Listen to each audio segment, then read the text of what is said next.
This is Jim Williams with the Hurricane City update for May 21st, 2016. It's been quite a while since I've done a video update, and I want to get you caught up on the latest at Hurricane City and what the upcoming hurricane season could be like, which starts on June 1st. The countdown clock is activated, 10 days, 14 hours, and 9 minutes to the start of the Atlantic hurricane season. There are some new additions to the site for 2016. Notice in the upper left-hand corner, Azores Islands was affected by Tropical Storm Alex in January, so we already have one name knocked off the list, but I decided to go ahead and add the Azores Islands and the Cape Verde Islands into the Hurricane City database. Here is a shot of Alex back in January on the tracking map showing the best performing models, and they handled this very well, taking it right into the Western Azores. What we do is take the 5 best performers out of many models and calculate the best performers at 24-hour intervals, with the red being the best performing model. The biggest addition to Hurricane City for this year is the integration of the European model into the best performing model data. This will be named the EMO and will begin being calculated as soon as Tropical Storm Bonnie forms on the map. Here is the map from the worst hurricane of the 2015 Atlantic hurricane season, showing Hurricane Joaquin and the cone of error from the National Hurricane Center. Now, we've embedded the models on top of this to show you the error in the models, mainly projecting a landfall in the United States, while meanwhile the aqua track would indicate a track that the European model would show. Another example is last year's Erica, showing the GFS as the best performer on the graphical presentation of all the models combined. I would like to thank Chris Hollis from TropicalAtlantic.com for his continued hard work in integrating the best performing models into the Hurricane City maps. I've also updated the city and island rankings for 2015, and there have been no changes in the top 10. Most of the changes have happened between numbers 20 through 50. Now keep in mind, if this list was just for hurricanes, the list would be significantly different, as you can see here. I've also released my Hurricane City and Island predictions for 2016. Here's a map from last year showing my high-risk areas. Now here are my predictions for 2016. Notice there's a shift to the right, and I added potential tracks on this map. If you visit hurricanecity.com/predictions, you'll see maps just like this of my past year's predictions, and you'll see that there is quite a shift from one year to the next. In fact, 11 of the past 13 years, at least 2 or more of my top 5 picks have been impacted. I use a mathematical calculation that's been very successful to this point. For more information on this, visit hurricanecity.com/predictions. At the very top of the page, you'll notice a link to a blog explaining the details of how I come up with my locations.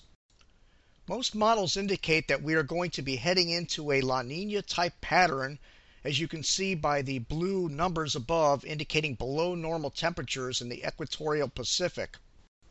These are my top 8 analog years from the past, with similar conditions expected at the height of the hurricane season. Several of these years, some of my top 5 cities were impacted. Well, some of you may have heard on Facebook that my good friend and co-host of many of the shows at Hurricane City, Bill Phillips, graduated from Old Dominion University. Bill has always wanted to intercept a hurricane as a storm chaser, so as my graduation gift for this coming hurricane season, if we get a landfalling hurricane, we will be there covering it live. And of course, we will continue covering major hurricanes making landfall in the Caribbean, as well as hurricanes outside of our intercept area. We will also continue to do hurricane watch shows, where we do shows days in advance of hurricane landfalls. Well, last year's hurricane season was the talk of El Nino, the above normal sea surface temperatures and subsurface temperatures in the eastern equatorial Pacific waters, which in turn causes westerly wind shear in the Atlantic Basin, causing systems to remain much weaker than they otherwise would be. Now, a few times you're going to get systems, even in El Nino years, such as 1992 when Hurricane Andrew formed, where a system will find itself in a perfect environment for strengthening. Well, what's in store for this year? Here were the model projections from back in September of 2015, indicating that we could be going into a La Nina type pattern going into the 2016 Atlantic hurricane season. Well, sure enough, it looks like these temperatures are panning out in the East Pacific, and we will be heading into a more of a La Nina pattern of 0.5 to 1 degree below normal temperatures in the East Pacific, which would favor more development in the Atlantic basin. El Nino often produces havoc in the Atlantic basin with westerly wind shear. Here's a shot of Hurricane Danny, and this was from August 23rd, right as it weakened from being a hurricane slightly earlier, and then the wind shear just annihilated this system, blowing the tops of the clouds off, and 24 hours later there was nothing left of the system. That is the power of wind shear. Now, is it going to be different this year? Well, let's take a look. As we continue to see westerly wind shear with the winding down of El Nino in the eastern Pacific, you'll notice on this map, right where my mouse pointer is, notice the yellows. These are above normal sea surface pressures. And in order to see significant development of really intense systems, you'd like to see the pressures drop more of a purple area like you see over here in the near Alaska. And when you see pressures drop, you not only get more powerful systems, but they tend to be larger.